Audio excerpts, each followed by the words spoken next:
Chapter 161. A demon lord's work isn't a god's. Feeling a gentle warmth enveloping him, Kalguryo awakened. This place is? Kalguryo suddenly couldn't recall what he had been doing up till now.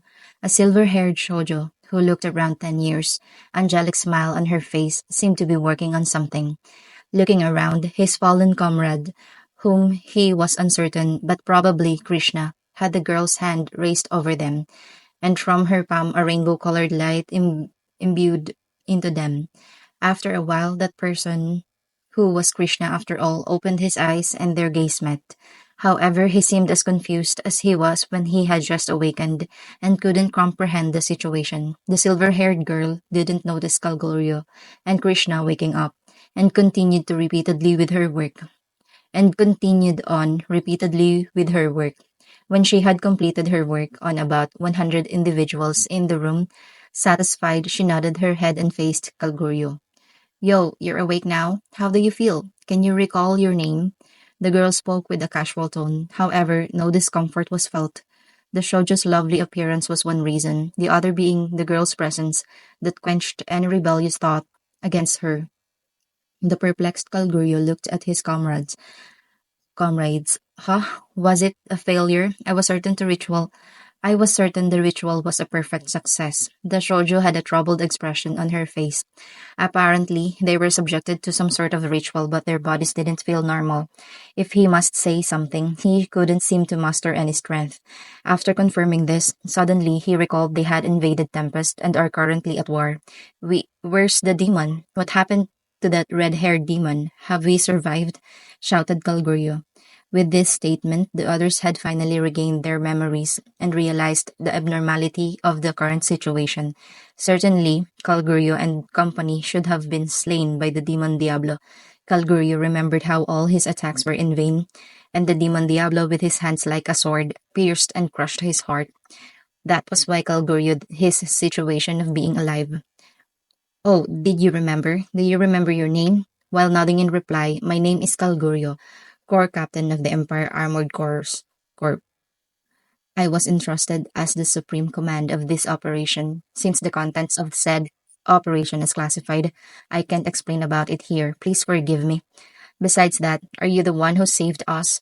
He asked, going with the flow. To be able to save them from such a situation, it's impossible unless she wields great power. That demon, or more precisely, someone with the strength of the Lord of Demons.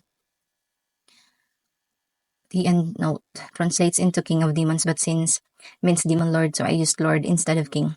To be able to save them from such a situations, it could only be the rumored hero and no one else. It might be possible if it's the Empire's Royal Guard number 1 to 10, but whether they could do it alone was questionable. Besides, if it was a Royal Guard, he would have recognized her, and Kalguryo had no reason to keep it as a secret. Someone who he didn't know. She was too strong to be someone unheard of. Operation or whatever, we're the ones who annihilated your army, you know. Since it looks like you misunderstood something, I'll give you an explanation. You are all already dead. Or rather, didn't every soldier in the army died? Maybe some of you may have survived, but let's talk about that later. But since it looks like you perfectly retained your memory, the ritual was a success. Now let's start again. Nice to meet you. My name is Rimuru, Demon Lord Rimuru. I'm the king of this country. Best regards to you lot. Now then, I'll tell you this again, but I'm the one who resurrected you all. As for further details, we'll explain to you bit by bit later. Kalguryu, who couldn't comprehend the words, spoke simply gulped. Kalguryu, who couldn't comprehend the words, spoke simply gulped. The words reached his brain, their meanings understood. Kalguryu widened his eyes to their limits and stared at the shoujo before him. This shoujo is Rimuru, someone they thought of as an obstacle, the enemy they must eliminate. A member of the current octagram, Rimuru herself. This shoujo is resurrected, was it? Who? We were? Shock and turmoil, then fear filled his heart. Kalguryu wasn't the only one.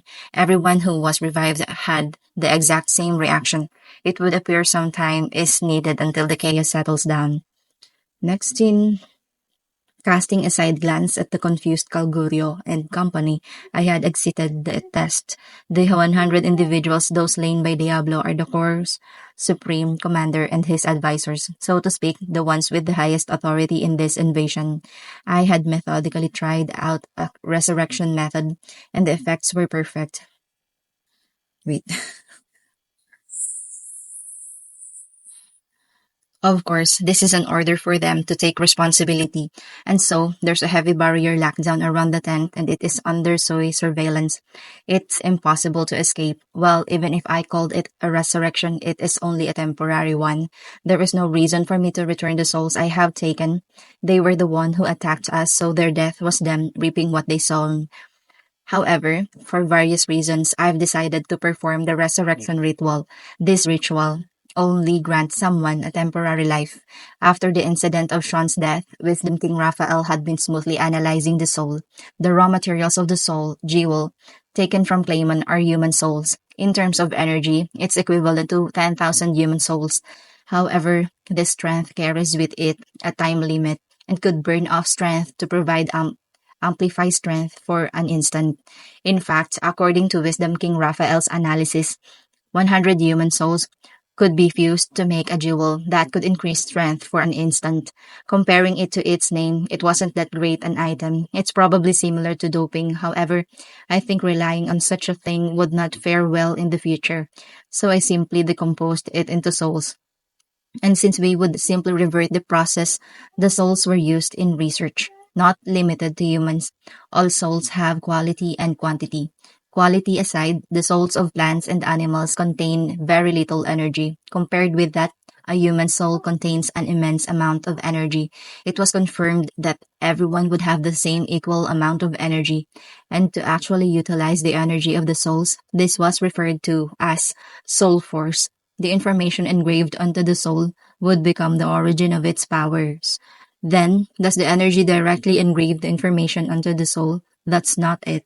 First, there's the ego, wrapped around in the core. This is where all the information is engraved on. And so, in conclusion, the crystallized energy encases the core and becomes the soul. The possession jewel was developed in order to project the core. The core has no energy, however, the ego does. Without the soul force skills, couldn't be activated. But it's possible for the ego to operate, and the possession jewel is used to substitute the soul's energy with magic essence. However, it's undeniable there would be limits due to the difference in the quality of energy. Since in the end, it's simply used as a toy in the dungeon, thus there are no problems. In the end, what I wanted to say is, even if the skills are engraved onto the core, if there's no soul force, it couldn't be used. That's about it. This time, the possession jewel is used to resurrect Kalguryu. The soul was reaped, the core taken out, and moved into the jewel. Making the jewel was simple. It requires less than 1% of the soul force's energy. In actuality, in actuality, I don't really lose anything, just a bit of labor cost, regenerating the flesh of the dead with magic, then embedding the jewel into them, and finally, transferring the core. It sounds simple, but without Wisdom King Raphael's overwhelming calculation abilities, this task couldn't possibly be undertaken. Specifying an individual alone is already a difficult task, but to also match their genetic code to the soul data and identify that individual instantly, it was so well done. I should call Raphael Sensei instead. With this method, it was possible to restore the flesh, and after using the jewel, the resurrection would be a success. However, that doesn't mean this method is flawless. Firstly, the individual is weakened greatly. Naturally, it's because I've snatched the entirety of their soul force. It would be impossible to use skills from now on. And if they're unlucky, their magic usage would also be affected. However, since any physical training results or experience is still retained, so as long as they aren't dependent on their skills, it would not be a problem. Then, the second problem, something I can't do anything about. If their corpse isn't around anymore, they couldn't be resurrected. It's to be expected. I'm not an omnipotent god. Without a physical record, it's impossible to create something for the soul data out of nothing without anything to base on. There are also cases of them being put into dolls, but is it worth the cost? To begin with, I don't have a sufficient amount of dolls. I don't have any obligations to do so, nor do I see any benefits in doing so. Unfortunately, they can only blame their bad luck and give up. Even if only a portion of their flesh remained, it's still possible to reconstruct it with magic. The reason resurrection magic couldn't be used is because their soul couldn't be reproduced. Even so, there are those who didn't have any remains at all. There are those who were perfectly combusted by Ultima's nuclear flame, and those whose genetic code was completely destroyed by Testarosa's death strike. And then there are those whose souls simply accepted death due to fear and despair. Against this, I who have means of spiritual healing could do nothing about. In the end, those who cannot be resurrected number over 200,000, and of the 940,000 individuals, 200,000 died. However, they were supposed to be completely annihilated, so when you compare the numbers, you could say they were lucky to have a few deaths. In truth, I thought that Testa had truly went overboard, but I haven't gave any instructions to avoid damaging their flesh. The reason is so simple. The reason is a simple one. If they were overly focused on this and end up getting injured for that, then it would be meaningless. To me, my retainers are what's most important. Comparing them to some unrelated stranger, I would choose to protect my retainers without hesitation. Above all, to do something like having a compassionate heart towards invading enemy soldiers. I don't want to be a virtuous saint with a field of flowers for brains.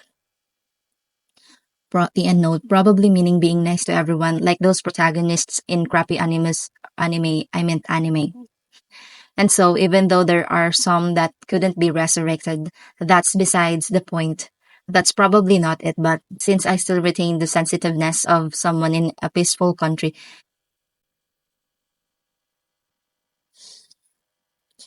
like Japan, I held an unspeakable feeling in regards to someone's death. I simply aren't used to saying I did nothing wrong yet. I think praying to the souls of the deceased would be simple hypocrisy. Even so, from now on and unto the future, I will not forgive anyone who dares invade my territory and have them experience complete fear. After performing the ritual on Kalguryo and company, the effects are confirmed. Confirming that no problems are present, a wide-scale casting was planned. In an open area around the vicinity of the dungeon are about 700,000 corpses laid side by side. After the war had ended, Gerudo had recovered them.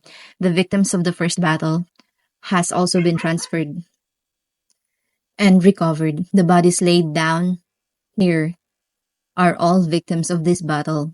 Wide-scale ritual, sacred birthday activate. Calgurio and company, who were previously questioned, looked out the tent and widened their eyes in shock. He looked as if he had been constantly widening his eyes. Well, that's not something I would know about. Wait. The end note, not entirely sure what the author meant. I guess he or she meant Calgurio and company looked as if their eyes had been continuously widened without rest due to how frequently they do so. Well, that's not something I would know about. I'm just trying to end this quickly. All of the bodies already had a replicated possession jewel embedded into them. As for the recovery of the corpses, thanks to Adalman using holy magic at full throttle, they were restored to a perfect state. Recently, due to everyone playing an active role, they were unfortunately lacking sleep. As for the undead type, Adalman, he has no need to sleep. Thanks to that, he had finished embedding the possession jewel into each and every perfectly recovered corpse. Following up, what was performed isn't the Soul Recall Arcane, but rather Soul Grant Arcane. TN gave up after 5 minutes on the dictionary, so big shout out to Alpha San who worked with Lion San. Unlike the restoration of the soul, the energy consumption isn't as high. Unlike the restoration of the soul, the energy consumption isn't as high. There's a high amount of calculation required for each individual, but the one doing it is Wisdom King Raphael. I leave everything to you, Raphael Sensei. If it were me, I wouldn't be able to do it. It's some strange, complicated ritual after all. But to call Guryu and company, and we're looking at me, it would probably appear as if I handled it by my lonesome. Before I noticed, they started prostrating, began forming some gesture as if they were worshipping something. Wait a sec. If you start doing this, I'm going to feel uncomfortable, you know.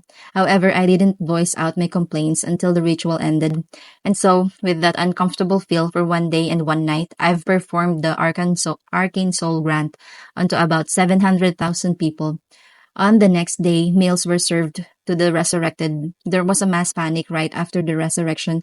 That's not exactly it, but it wasn't far from it. It was kind of confusing to interpret this one, TN note. Vegetables and meat were braised in a big pot. It was a stew that had a unique taste. Ingredients were piled up like a mountain. It was amiable. After the chaos had settled, the soldiers who had recognized reality had received a bowl of soup that filled them with a hard to describe warmth and moved their hearts.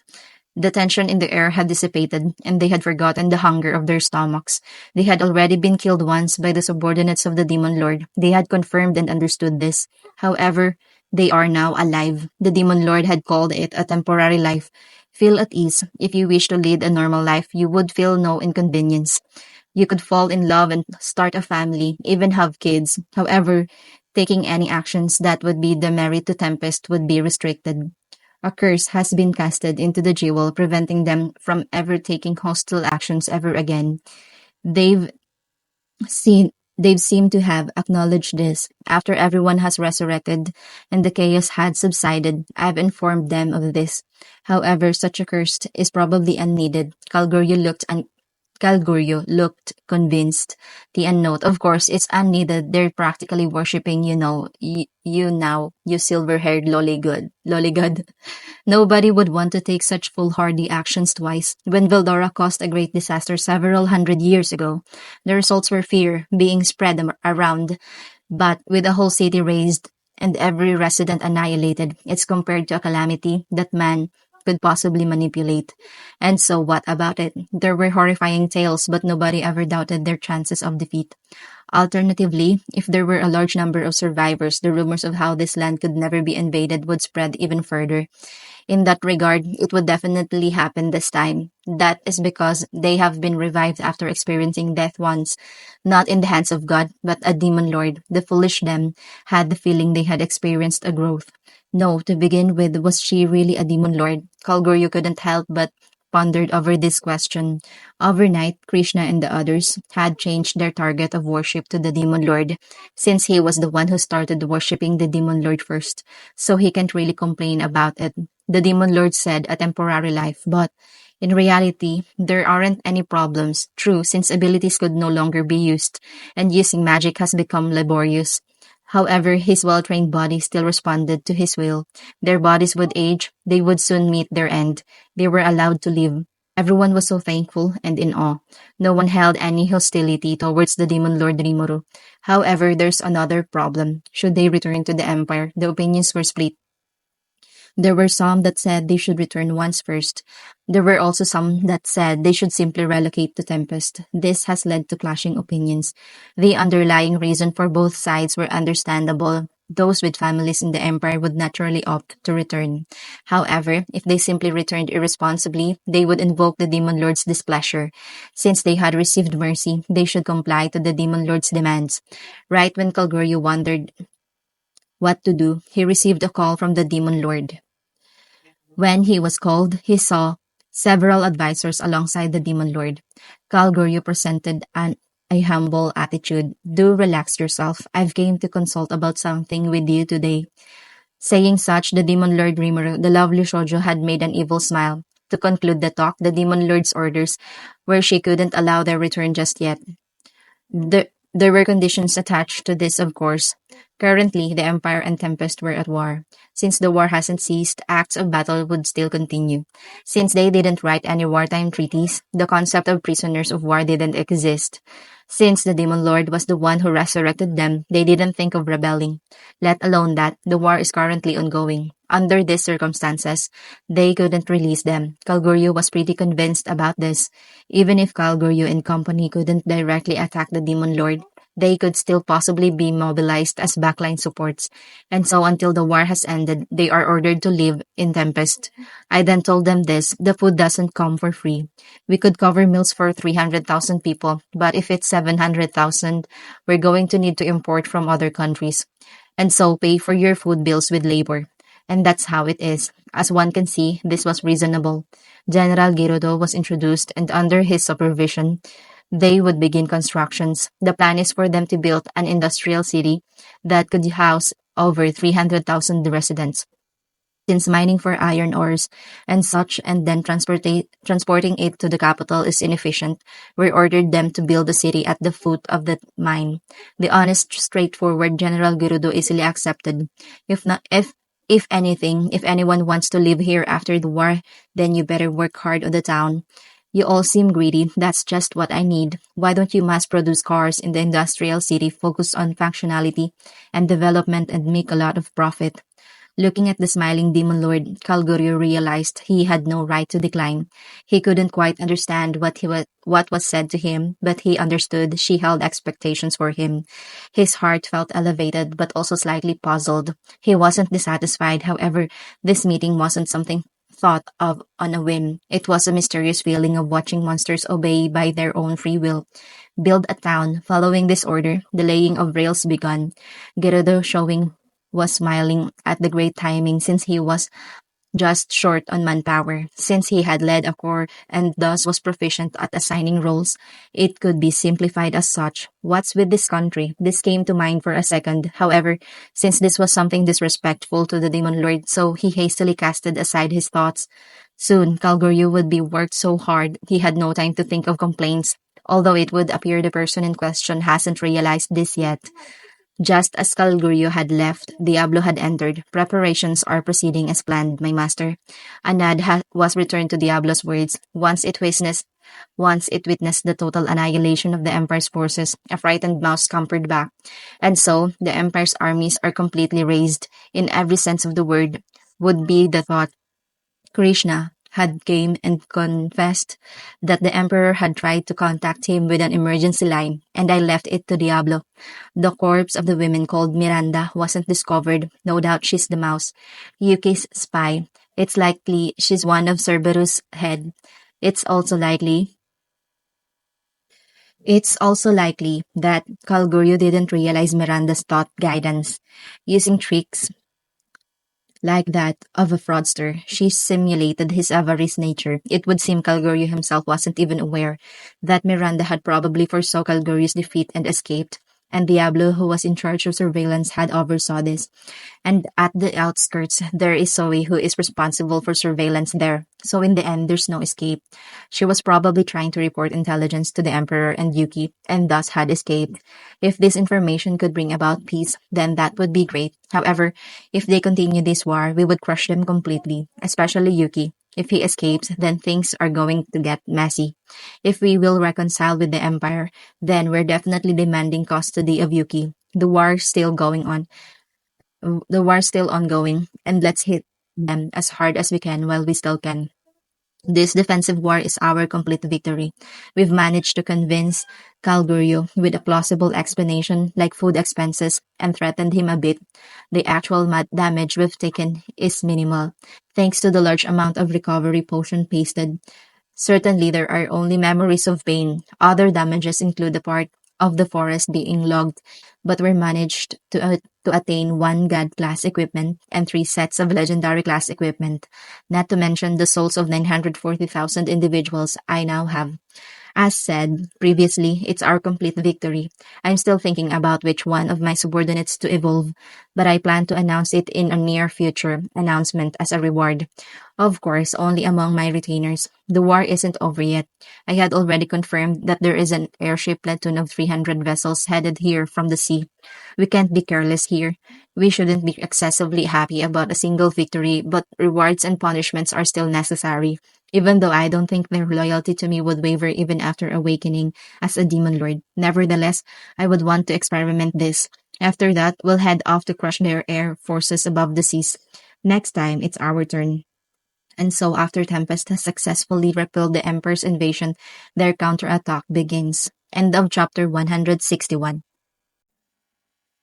Intermission, Shinji's situation. Claiming they would be introduced to the ruler of this dungeon, Gadra Roshi, alongside Shinji and company, are currently following the slime before them. From the looks of it, this dungeon would be their workplace from now on. Since you've been accepted into this country, we can't simply serve you free meals. Or so Shinji and company were told. Its body jiggled with a pion without making a sound as it slid along the floor, giving it an elegant air. Maybe it's just their imagination. However, compared to the other slimes that are not only the weakest of monsters that get eliminated without much of a thought, this one had a different air around it. After all this time, was the king of the country that accepted them after their exile, the demon lord Rimuru. Looking at it, one would feel they might be able to one-shot it with a surprise attack, but they shouldn't get careless. After all, the demon servant next to the demon lord, he had a strange presence emanating from him. That demon introduced himself as Diablo. Shinji and company didn't understand why, but when Gadra Roshi first saw Diablo, his eyes widened. This level, it couldn't be even the demon dukes. Demon lord joined in as her subordinates to TN, unless otherwise stated. From now on, I'm going to use her from Rimuru to long live the idol of Tempest. He was speechless. It's probably a very powerful monster. The details were told later, but apparently it was an existence that could even subdue archdemons and bring forth pandemonium. During the Crimson Dyed Lake incident, the platoon Shinji and company belonged to were nearly annihilated by a lone archdemon.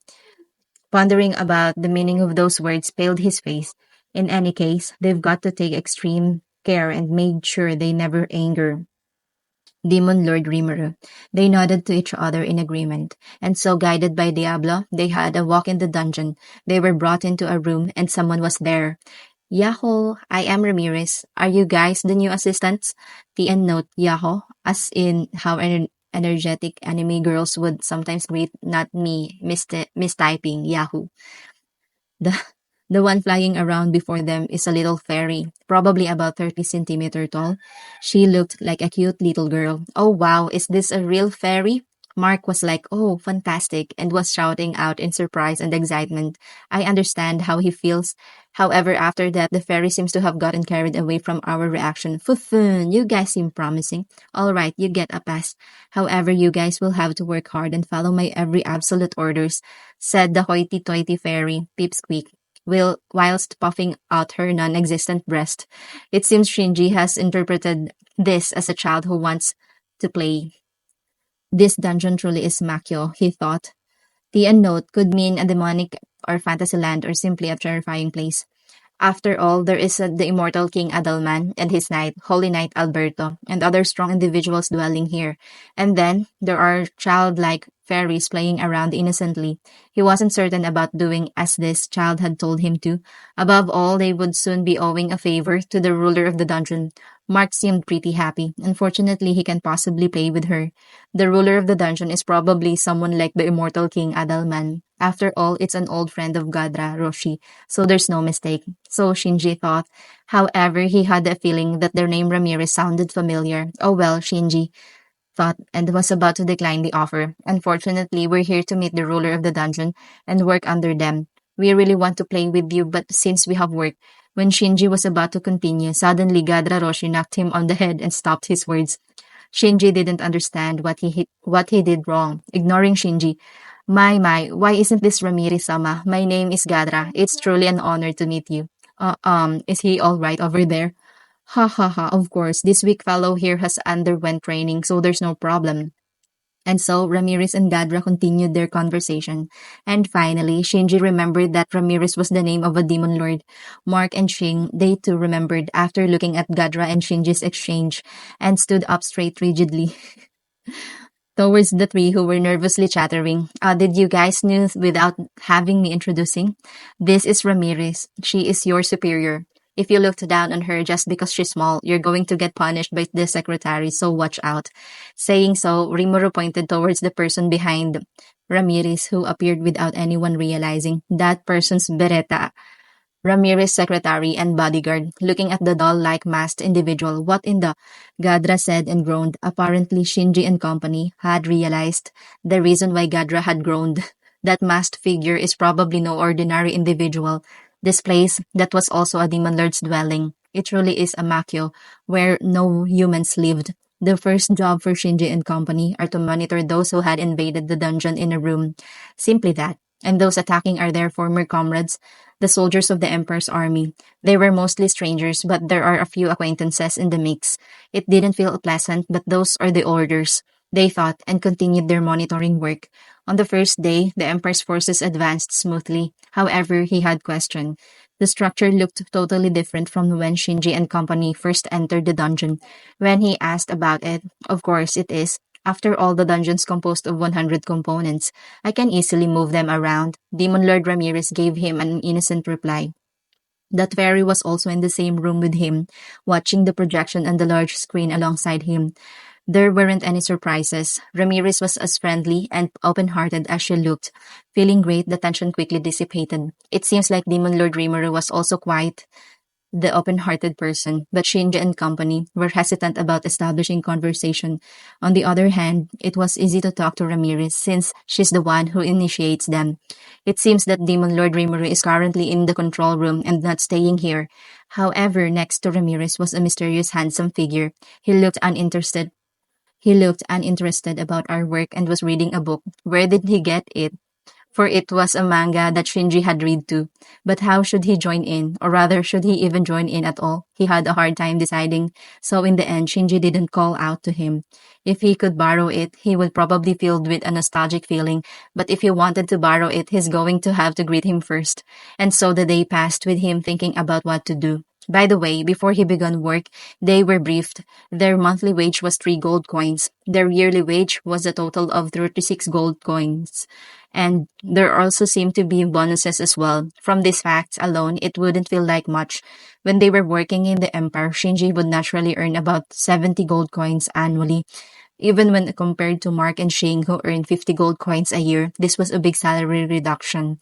Their salaries were reduced by half, but they weren't unsatisfied. The first year's a wait and see situation, and they would have a raise based on their performance. Above all, they also take care of food, clothing, and shelter, like the Empire, and prices were are cheap. And prices here are cheap. They were supplied with working clothes and also a place to rest. To their delight, their private rooms also comes with a bathroom and a toilet. They couldn't believe it when it was even the flushing kind. It was like a big leap from the Middle Ages to a modern one-room condominium. In the Empire, there weren't individual rooms with toilets even in the capital. If they wanted a room with its own bathroom and toilet, it's 10 gold coins a night in one of those super high-end hotels. In addition, the toilets were the scooping type, the note, aka the capital's toilets are basically glorified buckets in a hole. Fun fact, if you ever visited an old village in Japan and encountered one of these toilets, watch out for the vegetables you eat. You just might have a little extra seasoning in there. They could use magic to perfectly sterilize the smell, but it could never be compared with flush toilets.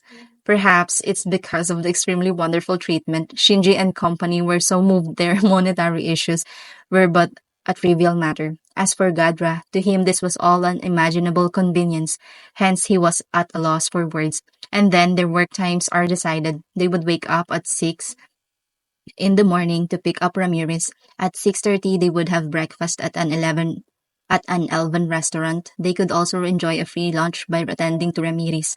Finally, job ends at 1500 time in the evening because shops are only open until 1800 18,000 18 in the evening. Hence, they accepted the explanation behind their work done time. Even though it's 9 hours of work, they have an hour's worth of rest. Furthermore, considering the fact that they could also have a bit of communication with the adventures led Shinji and company to figure out something. This workplace had very wonderful treatment. Oh, a side note, for dinner they could eat where they wanted. The bangles they have on them allows them to freely move about in the dungeon, and by presenting the bangles they could eat free of charge in the dungeon's inn. However, they still need to pay in the elven restaurant. It was 1 gold coin per meal, even when taking into considering that prices increase at night. Even the cheapest meals cost 3 silver coins. Even though it's an it's on par with some super luxury hotel, the taste is worth it. Even though breakfast and lunch were guaranteed, if they splurged carelessly, they could run out. Because it was free when they accompanied Ramirez, when they tried going there again at night, they had quite the shock. That night, they reluctantly ordered the cheapest food on the menu and left the store as if they were fleeing. But meals are available not only inside the dungeon. Outside of the dungeon were a myriad of adventurer managed restaurants. There were also yakiniku, restaurants, and taverns. Naturally, the taverns and meals inside the dungeon were free of charge, but there was a greater variety outside. Tea and note, yakiniku are restaurants where you have a hot grill in the middle of the table and you would order platters of raw ingredients to grill. It's basically Inder's Japanese barbecue. It's delicious. Since there's also a kitchen in the room, cooking for themselves is also an option. With this feeling, they gradually got accustomed to their workplace. But that's a story for later. Day 2 of the dungeon invasion by the Empire's army. As if the uninterested attitude on the previous day was but a lie. Today, the handsome figure watched the screen with great interest. After asking, apparently, that was the evil dragon Bildora in human form. They were astonished, but that was only the first of many shocks they'll receive that day. That was the day they would get the most astonishments in one day and in their lives. After 2 hours, Gadra could only moan with his eyes closed, whereas the three of were thankful for their good luck. The ones thought of as the dungeon's strongest aren't just Adalman and Alberto. They are now very well aware there are also other overwhelmingly strong individuals. The job given to Shinji and company is to seek out other worlders with a wealth of knowledge. They are also to examine the state of battle and look into the nature of those people. Hence, they observed the battles of every stratum and were stupefied by the absurdity. Hence, they observed the battles of every stratum and were stupefied by the absurdity. Nah, it was as I have said. It was the right choice coming here, huh? They heard Gadra Roshi's voice from the distance, and the trio could only nod in reply. Everything up to 50th stratum was only the surface. Stratum 51 to 60 was where it truly began. Thinking back how foolish they were back then, they would have laughed so hard they would shed tears, but they couldn't laugh at all. All that came out was a dry laugh. It was, as Gadra said, if they didn't escape with him, they would have probably been dragged back into act as a guide. They shuddered at the thought. Shinji and company, with all their heart, thanked Gadra Roshi for his foresight. Alberto, whom they thought of as overwhelmingly strong, was defeated. The Emperor's Royal Guard, number 17, Krishna, defeated him. The reason for his defeat was his sword breaking. In reality, in terms of swordsmanship, Alberto had the advantage. However, his sword was blocked by Krishna's legendary ranked armor and snapped. It seems like Adalman wasn't proficient in close combat, and the defeat of his vanguard, Alberto, did dealt him a crushing blow. The collapse of their combination had led to defeat. Gadra seemed displeased. He's all bones now, and he's still so naive. He looked as if he regretting his past mistakes. However, they were on a completely different dimension from Shinji and company, so they didn't voice out their own opinions. Shinji and company didn't realize it themselves. However, they were really lucky to have the chance to witness the battle between the strong. In the future, when they are going to fight similarly strong individuals, this would become an invaluable experience, but today, they watched on without any realization. In the end, it became the total annihilation of the Empire's 350,000 soldiers. Even the strong ones, like the Empire's Royal Guard Krishna, was no match against the Majin Zijun. The moment when Krishna lost, Shinji and company were so shocked, they ran out of strength to react. If there's enough time, encore.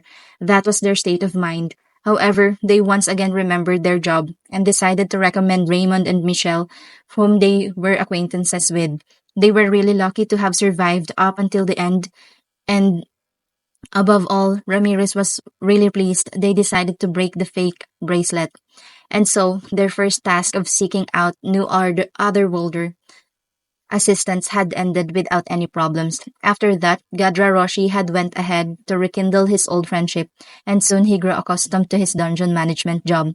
Soon he was acknowledged as one of the best 10 of the dungeon, and was playing an active role as one of the bosses. Shinji, Mark, Shing, Michelle, and Raymond. The five of them became Ramirez's assistant and assisted her in a variety of projects. However, it was quite hard to distinguish it from play. It was as if they had started a new department for fun, because the research occasionally produced rather formidable results. Those around them didn't even notice they were mostly playing around. But what's going to happen to our lives now? I don't really know, huh? Shinji said. However, when our luck hit rock bottom, our lives really took a 180-degree turn around, was probably their thought. Side note, since Guru-san hasn't caught on yet, as promised, I'll go back and work on 158 after this. There's also going to be a minor announcement about my future translation schedule then. Stay tuned. End of intermission, Shinji situation.